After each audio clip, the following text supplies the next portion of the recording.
Olá, amigos. Encerramos hoje nossa passagem pelo Grupo Clã. Nesta quinta videoaula, veremos mais três autores deste importante grupo que consolidou o modernismo no Ceará. No primeiro dos três blocos, trataremos da obra do grande contista Moreira Campos. No segundo bloco, falaremos sobre a única mulher que participou do clã, Maria Lúcia Fernandes Martins. E no terceiro bloco, as discussões terão como foco a vida e a obra de Fran Martins. Então, sem perder tempo, tratemos sobre a vida e obra de Moreira Campos. Moreira Campos. José Maria Moreira Campos nasceu em Senador Pompeu em 6 de janeiro de 1914 e faleceu em Fortaleza em 6 de maio de 1994. Passou a infância e parte da adolescência em Lavras da Mangabeira, de onde se transferiu para Fortaleza. Foi um dos mais importantes contistas do Brasil, com obras traduzidas para o alemão, francês, hebraico, italiano e inglês. Ingressou no Liceu do Ceará em 1930, terminando seus estudos secundários após 6 anos. Em 1946, entrou na Faculdade de Direito da Universidade Federal do Ceará. Em 1967, licenciou-se em Letras Neolatinas pela Faculdade Católica de Filosofia do Ceará.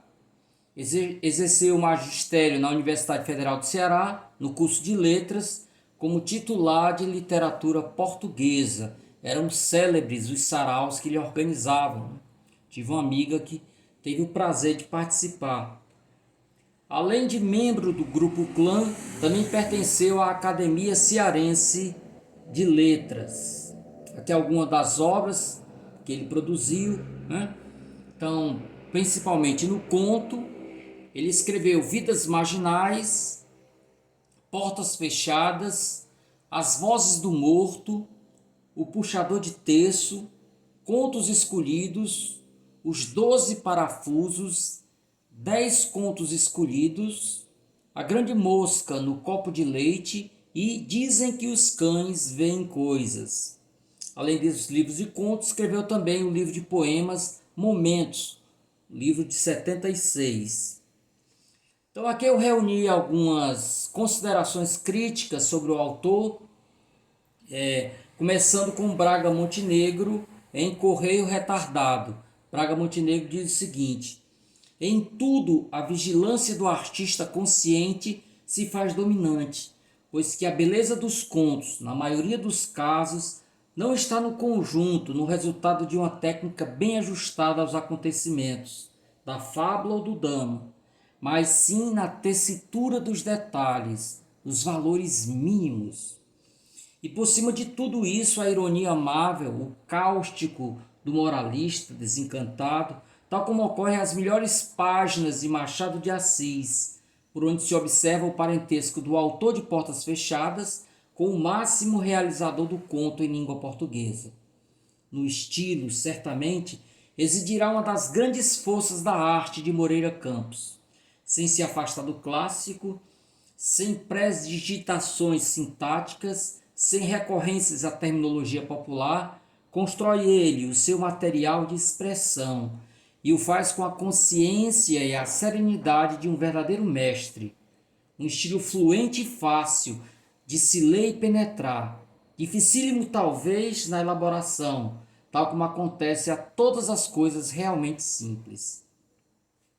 Já José Alcides Pinto nos diz: suas histórias o distanciavam de seus contemporâneos pela firmeza do estilo, a acuidade psicológica no trato com os personagens e, mais que isso, a sutileza da trama que rompia, de nascente, com o convencionalismo literário, passando o regional a ser visto sob novo aspecto de sentido plural, sem as limitações do meio. E Herman Lima nos diz: Moreira Campos é o mestre do conto moderno. Ainda sobre as marcas da obra de Moreira Campos, A obra de Moreira Campos situa-se principalmente no campo do conto psicológico, na linhagem do russo Anton Chekhov e do nosso Machado de Assis, sem contudo deixar de lado o conto regionalista. Todavia, como destaca Sâncio de Azevedo, Moreira Campos trata principalmente dos dramas da alma humana e não da presença da terra, como fazem Afonso Arinos ou Gustavo Barroso. Em obras como Portas Fechadas, de 1957, observam-se histórias que nutrem da vivência sertaneja do escritor. Os livros Vidas Marginais e Portas Fechadas caracterizam a primeira fase da produção literária do autor, trazendo contos mais descritivos e minuciosos. A partir de As Vozes do Morto, tem início sua segunda fase, que traz um conto mais sintético e moderno. Em seus primeiros livros, Moreira Campos narra utilizando a primeira pessoa, enquanto que em O Puxador de Terço e Os 12 Parafusos, as personagens não chegam a ter nomes, visando talvez a universalidade. Como uma das peculiaridades dominantes de Moreira Campos, a pesquisadora Antônia Lucineide de Pessoa Albuquerque destaca sua maneira sutil de sugerir sentimentos como a desilusão, o amor e a crueldade em suas personagens centrais. Para ela, o contista deixa que transpareçam expressivos momentos da realidade através da descrição de sensações íntimas e de uma linguagem curta, direta, concisa e dinâmica, a qual às vezes é repleta de adjetivos comedidos, construções nominais e sinestesias. Por serem narrados no imperfeito, seus contos expressam uma ideia de continuidade e duratividade, enfocando o absurdo da vida nas injustiças sociais às quais estão sujeitas as pessoas marginalizadas. Então, todo esse conjunto de características que marcam o estilo de Moreira Campos, não é? Eu quis trazer, quis aplicar, né, na leitura de um conto. Então eu trouxe um conto muito conhecido do autor, por ser curto, nós iremos ler na íntegra. Chama-se As Corujas. Então vamos lá. Ele conversa muito consigo mesmo, repete-se, os olhos no chão e metido no dolman de brim listrado, os pés redondos nas alpercatas, esmunga insistente, fecha as janelas do velho necrotério, apanha os pedaços de lona e, com eles, cobre os mortos sobre as lousas. Deixa-lhes apenas os pés de fora. A mulher sem chinelas, com sangue coagulado entre os dedos abertos. As grandes botas gastas e de cadastro do alemão andarilho, que amanheceu morto no oitão do armazém da praia, onde se alojara. O enorme saco e o livro de impressões, folheado por muitos dedos, foram recolhidos à delegacia. É preciso cobrir os mortos, proteger-lhes as cabeças. As corujas descem pela clarabóia. Tem voo brando, impressentido, um cair de asas leves como um sopro de morte. De repente, dá-se conta de sua presença, das asas de pluma sem ruído. Alteiam-se e pousa sobre o peito dos mortos, arranhando-lhe os olhos parados, que fugem na noite, divididos ao meio. Show, praga! Os pedaços de lona ficam dobrados a um canto da sala escura e ele os puxa sempre, curtos, deixando à mostra os pés inertes. Indispensável fazê-lo. Depois fechar a luz triste da lâmpada que desce pelo fio longo com teias de aranha. O facho da lâmpada de pilhas ainda percorre o teto de travagiamento antigo. Crescem e oscilam as sombras. As botas de cadastro do alemão contra a parede. Umas botas de muitas viagens. As corujas rasgam mortalha a noite toda na copa das altas árvores do terreno. O facho de luz tenta a densidade das folhas. Corre em cinzentos telhados, passa pela torre da capela, detém-se ao longe, na janela de vidro do nosocômio. É a mesma coisa que o hospital. Em qualquer parte da noite estarão as corujas. Elas rasgam mortalha, agourentas, cortam o silêncio sacudindo a vigília dos doentes. Recolhem-se de dia ao sótão da capela, onde pegam os ratos que guincham nas suas garras. Necessário subir ao sótão, desfazer-lhes os ninhos. Falará com a irmã Jacinta, diretora do nosocômio, quando ela vier para a ala dos indigentes, ativa, tilintando as chaves do bolso do hábito. Ela mandará que Antero jardineiro trepe ao sótão. Ele é moço e divertido.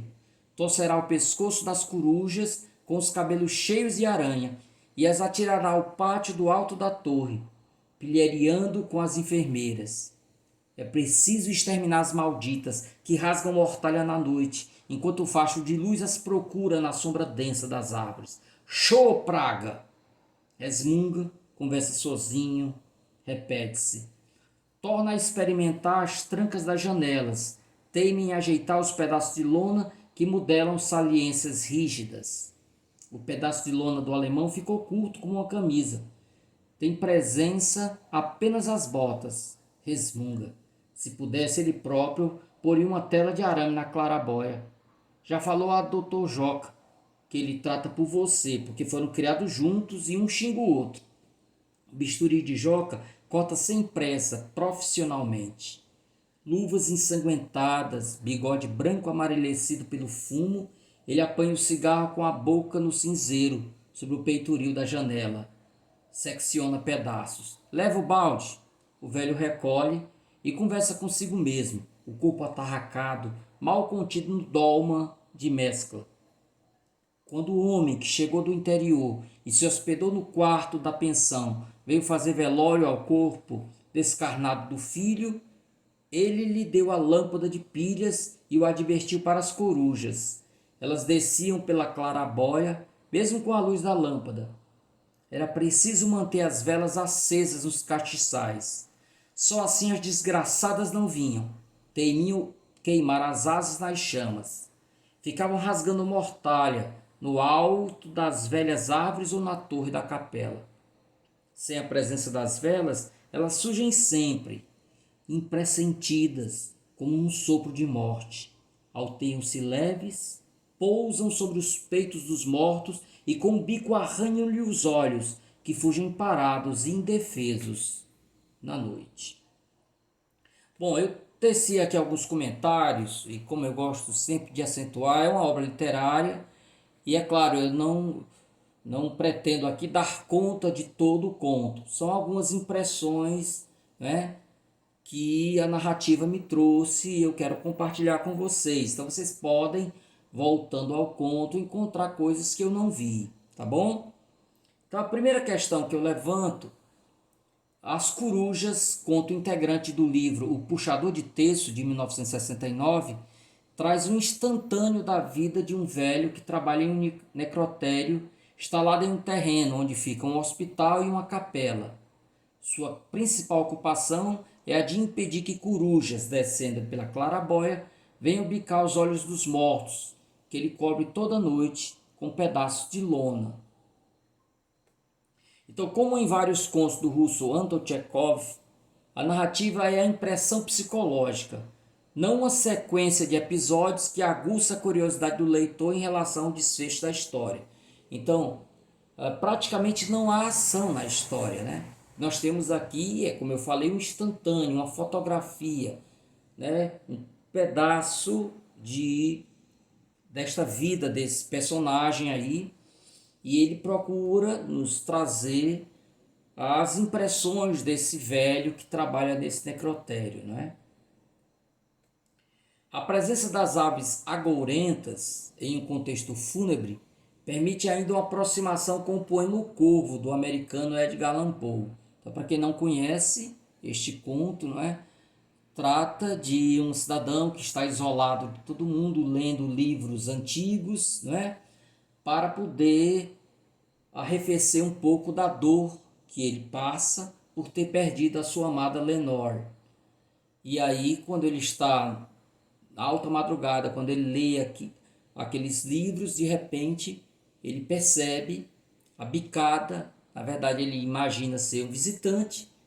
Depois, ao abrir a janela, esse corvo adentra, né, a casa e pousa sobre um busto da deusa Minerva. E há toda uma conversa que a voz poética tenta tecer com o corvo, né? Então ele imagina que o corvo, as perguntas dele responde sempre nunca mais, né? Nevermore, ok? Então tanto lá como aqui nós temos a presença das aves grotescas, né? As aves ligadas a esse universo do mau augúrio, né? Então tanto o corvo como também as corujas.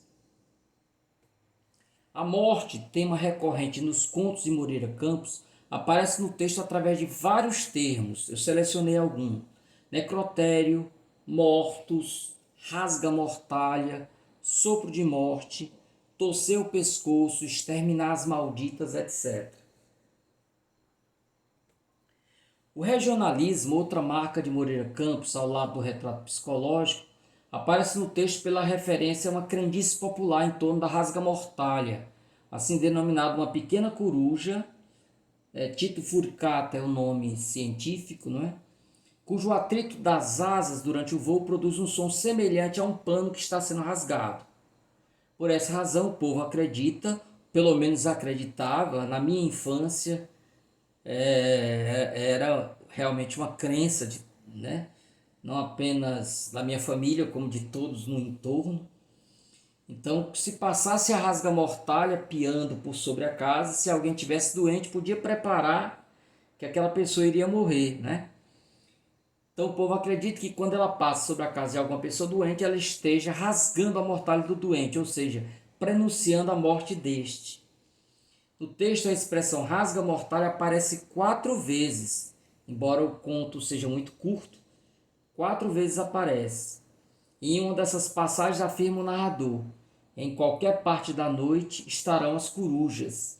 Elas rasgam mortalha, agourentas, cortam o silêncio, sacudindo a vigília dos doentes. Então quem está doente, né, fica logo de prontidão ao vê-las, né, ao ver o pio. Interessante notar como o autor explora os adjetivos para a composição de um ambiente sombrio, né? Como se observa pelos seguintes sintagmas, né? Então, velho necrotério, olha o adjetivo aí. Botas gastas, olhos parados, luz tristes, pés inermes, cinzentos telhados, corujas agourentas, luvas ensanguentadas, corpo atarracado, corpo descarnado, sombra densa, etc. Então ele trabalha esses adjetivos aí na composição desse cenário. Nesse pormenor, observe ainda a seguinte passagem, que mostra o jogo entre luz e sombra, né? No momento que ele usa uma espécie de lanterna. O facho da lâmpada de pilhas ainda percorre o teto de travejamento antigo. Crescem e oscilam as sombras, né? Então a pequena luz vai fazendo com que as sombras cresçam, né? Crescem e oscilam as sombras, as botas de cadastro do alemão contra a parede, umas botas de muitas viagens. Então projeta-se, né? Projeta-se a sombra dessas botas sobre a parede, né? Eu vejo muito cinematográfico essa cena, né? Não à toa o conto foi transformado em um filme, né? A solidão do velho entra em perfeita sintonia com esse ambiente funéreo, soturno, lúgubre. Nesse sentido, paradoxalmente, são as corujas que o mantêm em ação, em movimento, dão-lhe utilidade, prendem-no à vida. Vocês conseguem imaginar como seria a rotina deste velho que é obrigado a passar a noite toda naquele necrotério, né? Ali ao lado dos mortos, se não houvessem essas corujas, né? Então as corujas, ao mesmo tempo que o perturbam, são também aquelas que minimizam de alguma forma a sua solidão. O texto está permeado de oposições entre os quais se podem destacar: os olhos do velho acham-se voltados para o chão, enquanto os olhos dos mortos se voltam para cima. Ao velho e resmungão se opõe o jardineiro, que é moço e divertido. Enquanto o velho cuida dos mortos, o jardineiro cuida dos vivos, ou seja, das plantas do jardim, né? A clarabóia durante o dia é porta de entrada de luz, de vida. Já à noite é das corujas, inimigas da luz e devoradoras da morte. Convém destacar também a ironia presente na descrição do alemão morto. É um andarilho, né? Então agora a morte o fez para sempre parado. Por fim, mas não menos importante, importa sublinhar as muitas repetições em um texto tão pequeno. Então vejamos algumas, né? A expressão conversar consigo vai aparecendo várias vezes. Coruja rasgando mortalha, 4 vezes aparece. As botas do alemão andarilho são citadas mais de 2 vezes, né? Então são estas e outras repetições, na minha percepção, elas criam, né? Elas criam dentro do texto uma circularidade que aponta para o mundo labiríntico, que nega ao velho uma saída de seu circuito de dores, né? Seu círculo de dores. Ele constantemente repetirá, reproduzirá esta rotina, até claro que a morte o leve. Eu gostaria de sugerir aos amigos 2 leituras, né? Então, ao lado do conto, a leitura do artigo A Coruja como Símbolo de Morte, vocês encontram, deixei aí o link, né? Que foi escrito por Adelânia Chaves Dantas e Manuel Freire, né? Lá de Pau dos Ferros, em Mossoró.